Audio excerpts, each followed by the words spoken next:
کے لیے نہیں ہے، بناؤ سنگھار کے لیے نہیں ہے، مال و دولت پہ حرص کرنے کی نہیں ہے. یہ زندگی کا سفر تو نیکیوں کا توشہ اکٹھا کرنے کے لیے ہے. باقی جسے تم زندگی سمجھ بیٹھے ہو یہ دھوکہ ہے.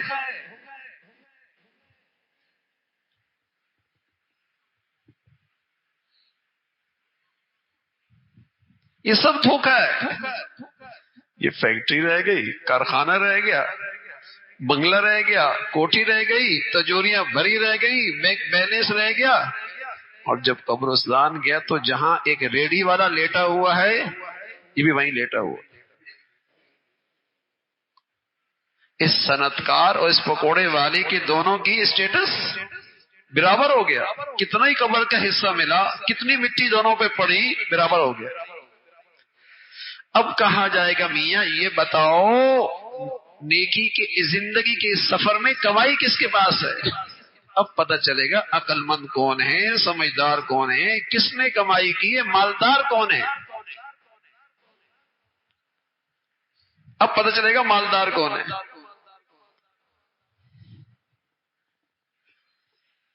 لیکن دنیا ہے بڑے دھوکے کی چیز. اس لیے تو اللہ کا پیغام ہے کہ دیکھو دنیا میں آدمی دھوکہ کھا جاتا ہے اور دنیا دھوکہ دے دیتی ہے. یہاں کھرا کھوٹا لگتا ہے، کھوٹا کھرا لگتا ہے، کامیاب ناکام لگتا ہے، ناکام کامیاب لگتا ہے. کم عقل یہاں عقل مند لگتا ہے، اور عقل مند دور اندیش دنیا اسے کم عقل کہتی. بہت دھوکہ ہے دنیا میں. یہاں جو آخرت کو سامنے رکھ کر فیصلے کرے دنیا اسے کم عقل کہتی ہے. جو حلال حرام کی تمیز کے بغیر تجوریاں بڑھ دے دنیا کہتی بڑا ہوشیار ہے، اس کی تو قسمت جاگ گئی. یہ تو دکان پہ رہتا تھا، فیکٹری لے لی، چاہے وہ فیکٹری سود پہ لگی، اللہ سے اعلان جنگ کر کے کی. لوگ کہتے ہیں کیا نصیب جاگ گئے.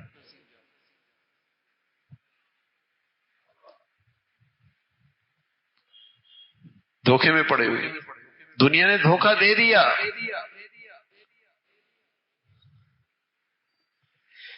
اسے زندگی سمجھ بیٹھے، اسے زندگی سمجھ بیٹھے. حالانکہ دادا چلا گیا، نانا بھی چلا گیا، وہ خالہ بھی چلی گئی، لیکن یہ پھر بھی دھوکے میں کہ زندگی یہی ہے. ایسا دنیا سوار ہو گئی، ایسا دنیا نے جادو کر دیا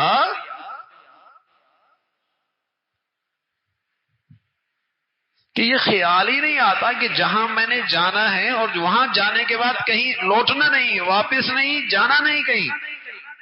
ماں کے لیے کیا کیا ہے؟ کہتے ہیں اللہ بڑا غفور الرحیم ہے. کیا کہتے ہیں؟ اللہ بڑا غفور الرحیم ہے. تو اللہ کے نبی صلی اللہ علیہ وسلم فرمان لگے جو ایسا کہتا ہے وہ کم عقل آدمی. العاجز من اتبع نفسه وتمنى على الله. جو زندگی تو اپنی منچاہی گزارتا ہے اور اپنی خواہشات کی زندگی لیتا ہے اور کہتا ہے اللہ کی بڑی مہربانی ہو جائے گی. فرمائی احمق آدمی. ارے میاں اللہ کی مان تو صحیح، اس سے بغاوت کر رہا ہے، اس کی ناشکری کر رہا ہے، اس سے اعلان جنگ کر رہا ہے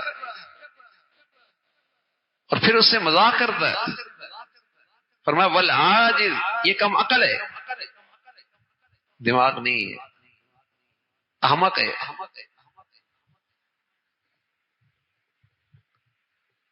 اللہ کی مان اور پھر اس کی رحمت سے امید رکھ، پھر وہ کمیاں معاف فرما دے گا.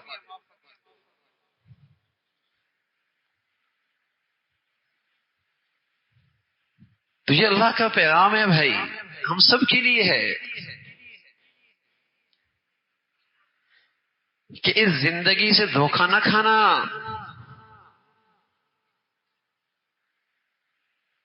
اور کہیں تمہیں یہ منزل سے غافل نہ کر دے. منزل کیا ہے؟ یا اللہ کی ناراضگی ہے یا ہمیشہ کی اس کی رضا ہے. تو اس کی رضا کا سامان کرو نا بھائی.